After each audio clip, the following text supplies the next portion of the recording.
Chers téléspectateurs, amis des Réal Politique RDC, nous vous disons bonjour. Au micro, c'est votre humble serviteur, Eliezer Fabien Zembela, coordonnateur de Réal Politique RDC, cette chaîne au centre de l'actualité congolaise qui décortique le réalisme politique en RDC. Nous avions une mission noble qui nous caractérise et qui démontre nos valeurs, l'intérêt de notre attachement à la nation congolaise. Le peuple au centre de toutes les activités des hommes politiques. Aujourd'hui, nous sommes devant vous pour parler du programme de PDL 145 territoires. Pourquoi PDL 145 territoires? Parce que c'est un programme ambitieux qui concerne le peuple congolais, pour lequel le chef de l'État, Félix-Antoine Tshisekedi Tshilombo, avait eu une vision qu'il a eu à transmettre à son gouvernement afin de réaliser ces programmes aussi très importants qui, depuis 1960, on n'a jamais eu un programme ambitieux qui peut rencontrer les besoins de la population, qui peut faire développer les pays, qui peut réduire les inégalités sociales au sein de notre République. Alors, aujourd'hui, le peuple se pose des questions. Où en sommes-nous avec le programme PDL 145 territoires? Mesdames et messieurs, vous êtes sans oublier la Russie, l'Angleterre, l'Allemagne, à l'époque de la révolution industrielle, ils ont tablé leur politique sur le réalisme politique avec des programmes quinquennales. Ces programmes quinquennales qui ont eu à développer leur pays. Et aujourd'hui, ils sont considérés comme pays émergents, pays développés, pays en voie de développement à cause de ces programmes et ces quinquennats qui étaient très ambitieux. Nous allons signaler que depuis que la RDC est RDC, nous n'avions jamais eu un programme aussi ambitieux à cette hauteur de PDL 145 territoires. Et nous avions salué ce programme. Pourquoi? Parce que ce programme rencontrait les besoins de proximité de la population. Et pourquoi nous parlons des inégalités? C'est par rapport aux situations qui se passent, au vécu quotidien de la population congolaise dans les centres-villes. Et vous allez voir, il y a une démarcation totale entre la vie dans les provinces ou les villes par rapport au territoire, à nos territoires 145, tels que vous connaissez la situation aujourd'hui. C'est ainsi, pour réduire ces inégalités, il a fallu un programme ambitieux de développement qui devait toucher tous les indices de développement afin de mener vers le haut la vie et le quotidien de cette population. C'est pourquoi vous avez vu, à l'époque où Son Excellence Madame la Première ministre Judith Suminwa Tuluka était ministre au plan, c'est alors que ce programme a vu jour. Mais au jour d'aujourd'hui, la population se pose tant de questions. Où en sommes-nous avec le programme PDL 145 territoires?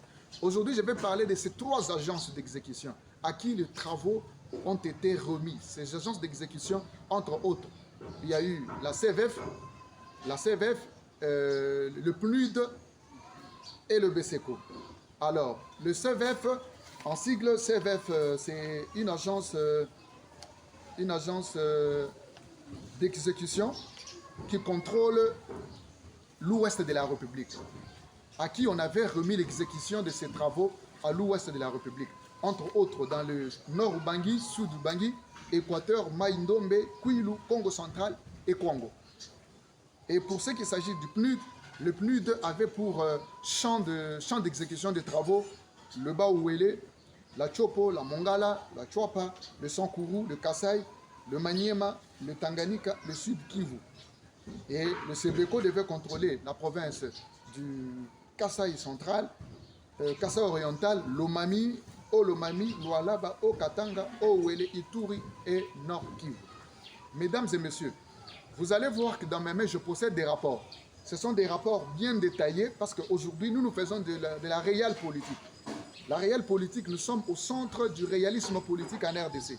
Nous ne voulons pas tomber dans les présomptions, mais dans les réalités de fait, afin que le peuple congolais soit conscient de ce que les politiciens sont en train de prendre comme décision sur ce qui les concerne. J'ai un programme devant vous. Ça, c'est le programme de mise en œuvre de PDL 145 territoires. Ici, nous sommes avec les PNUD et juste dans la province du Sud Kivu. Et vous allez voir, entre mes mains, j'ai encore un deuxième rapport. Et c'est le rapport d'exécution psycho-financière du PDL 145 territoires à fin 2024. Il s'agit de la CVF, l'agence qui avait cette attribution d'exécuter les travaux dans ce fief. la cellule d'exécution des financements en faveur des États fragiles, la CVF. Et vous avez vu, je n'ai pas un rapport de la BCECO. Parce qu'au jour d'aujourd'hui, mesdames et messieurs, les données, les statistiques ne sont pas mises à la disposition de la population congolaise par la CBECO, le CBECO. Et pourquoi? Parce que nous ne comprenons pas, ils sont à quelle hauteur avec les travaux. Vous connaissez très bien. Je vais un peu récapituler pourquoi les programmes de PDL 145 territoires. Nous vivons dans un État qui est très fragile. La RDC fait partie de pays fragiles au monde, dans lesquels l'indice de développement humain est en dessous de la moyenne. Et aujourd'hui, même le PIB, c'est en dessous de la moyenne. L'indice de développement humain, en dessous de la moyenne. Il y a beaucoup de manifestations de la pauvreté à travers ce pays, la République démocratique du Congo. Et vous allez constater que cet indice de développement humain qui est ramené vers le bas. Pourquoi? Parce que nous n'avons pas de programmes ambitieux qui ont des fils qui tenté d'investir dans ce domaine-là. C'est pourquoi le PDL 145 territoires, c'est un programme de court terme. Il fait partie des programmes conjoncturels. Les programmes conjoncturels, c'est-à-dire ce sont les programmes à court terme. Les politiques économiques dans un pays peuvent se diriger vers le programme de court terme afin d'atteindre un certain nombre d'objectifs. Et il y a des instruments monétaires, des instruments économiques et consorts par lesquels ils peuvent transiter afin d'atteindre ces objectifs-là. Et dans ces cas d'espèce, nous avons le programme de PDL 145 territoires. Un programme qui est considéré à court terme, bien sûr, mais dans notre pays, il semble que c'est un programme très difficile à être exécuté. Pourquoi? À cause de manque de financement. Comme nous sommes un pays fragile, nous avons parfois le manque d'infrastructures. Ce manque d'infrastructures qui traduit alors ce phénomène ou soit cet état d'être parmi le pays pauvre. Vous allez constater que la pauvreté, à travers divers thèmes, beaucoup de classes se sont distinguées et ils ont parlé de la pauvreté. Le manque de logement, c'est un indice de la pauvreté. Le manque de soins de santé efficaces, ce sont des indices de la pauvreté. Le manque d'une éducation formelle, ce sont les indices de la pauvreté. Les manques et tout ce que vous connaissez.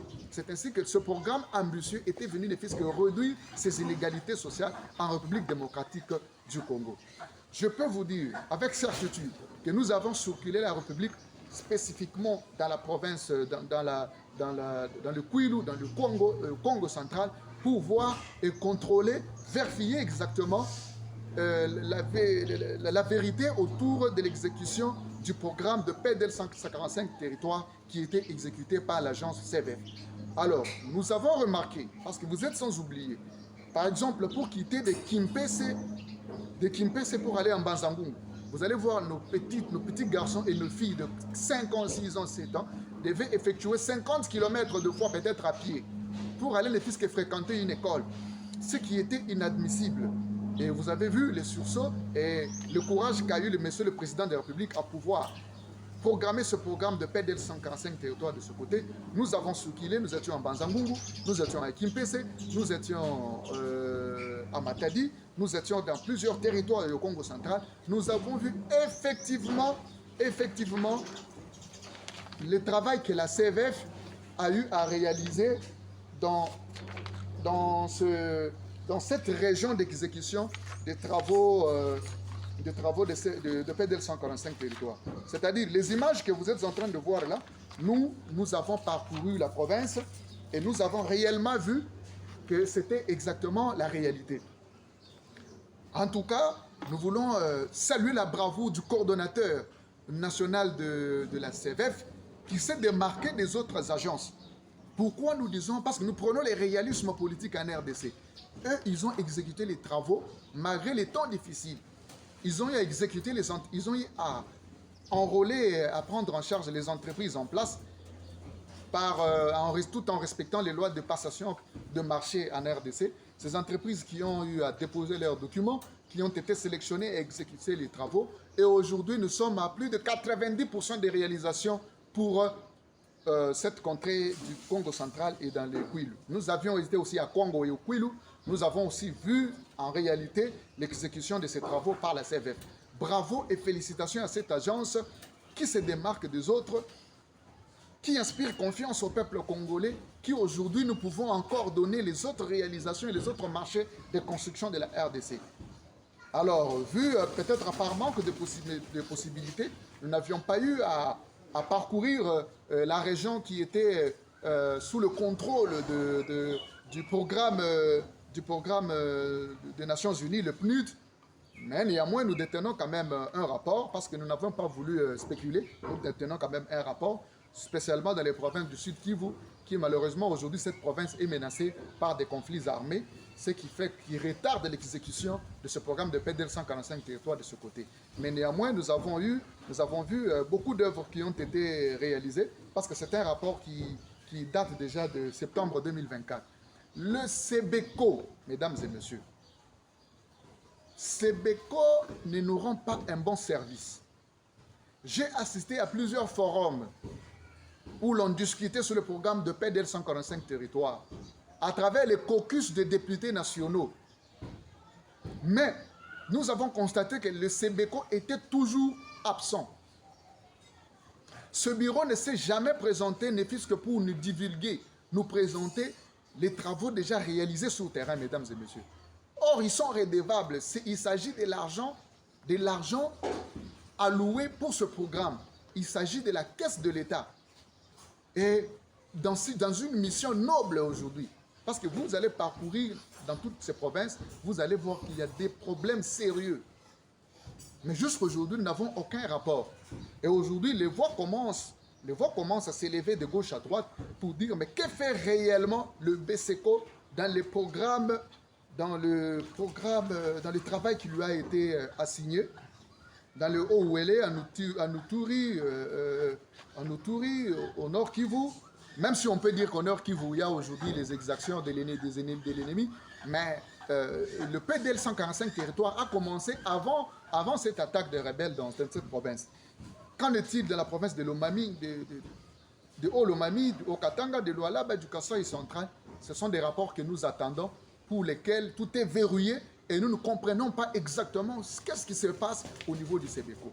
Alors, je vais venir ici avec des éléments de preuve dans 72 heures qui vont suivre pour réellement démontrer à la face du monde si le CBECO a eu à faire son travail, oui ou non. Parce que, à la comparaison avec les autres agences d'exécution, il y a la CVF qui s'est démarquée dans toutes les agences. Quand bien même les PNUD, la méthodologie de décaissement d'argent semble un peu être difficile, ça retarde réellement le programme. Et eux, ils sont dans leur logique de PNUD. Alors nous nous disons aussi, ce sont des agences qui sont exemplaires et de foi qui soutiennent le gouvernement en Afrique centrale et à travers le monde, qui luttent aussi contre ces problèmes de détournement des deniers publics. Et aujourd'hui, il y a les fonds qui ont été alloués à ce service et nous voulons comprendre exactement et savoir qu'est-ce qu'ils en ont fait jusqu'alors. Alors, aucune dialectique ingénieuse aujourd'hui, mesdames et messieurs, au XXIe siècle, ne saurait nous admettre que nos territoires doivent toujours rester dans le sous-développement. Nous avons pris la peine de marcher partout à travers la République et surtout dans toutes ces provinces pour voir exactement si ce programme a été appliqué. Alors que personne ne vient nous dire que comme nous sommes menacés par la guerre en République démocratique du Congo, nous n'allons plus parler de ces programmes de développement. Nous devons construire notre pays et c'est avec l'amour. C'est pourquoi vous voyez la présence de Réal Politique RDC partout dans toutes ces provinces. C'est pour vous démontrer que le premier devoir qu'un citoyen a envers la République, c'est aimer son pays. Parce que sans l'amour, nous ne pouvons pas rebâtir notre nation. Nous devons inculquer dans la population congolaise le patriotisme. Aimer d'abord sa patrie plus que tout au monde. Parce que quand on a beaucoup d'intérêt, beaucoup d'amour pour la République, c'est alors que nous allons penser à son développement. Mesdames et messieurs, c'est pourquoi nous allons encore parler et nous irons à fond pour voir exactement ce qui a été fait dans le programme de PDL 145 territoires. Parce que depuis que son Excellence, Madame la Première ministre a quitté le plan, aujourd'hui il y a son Excellence Guilain Nyembo qui est là, qui est en train de fournir des efforts que nous saluons. Mais nous ne sentons pas le programme de PDL, peut-être pour de diverses raisons, mais nous voulons, le peuple congolais est assoiffé de comprendre aujourd'hui, à peu près 2 ans que ce programme a été initié par son Excellence, Monsieur le Président de la République. Où en sommes-nous avec les résultats? Voilà ce qui nous amène à faire cette communication aujourd'hui. Bravo à la CVF. Vous avez démontré que au-delà de tous les mots, vous avez démontré que dans une guerre, il n'y a pas que des cadavres et des cauchemars, il y a aussi la Croix-Rouge qui existe. Donc, ça veut dire même dans des situations les plus difficiles, il y a des gens qui se démarquent des autres, qui peuvent faire un travail qui peut être loués par la population congolaise parce que c'est le bien-être de tous que nous sommes en train de chercher à la réelle politique. Merci beaucoup. Nous sommes très heureux. Vous allez nous suivre dans des prochains magazines. Et je remercie tout le monde. Je salue tous mes camarades journalistes et communicateurs qui se sont incrustés vraiment dans ce programme. Nous vous disons de ne pas vous décourager. La nation vous appartient. Et ensemble, nous allons construire cette République et nous ne la laisserons pas aux mains des ennemis. Merci, ciao et on se retrouve à la prochaine.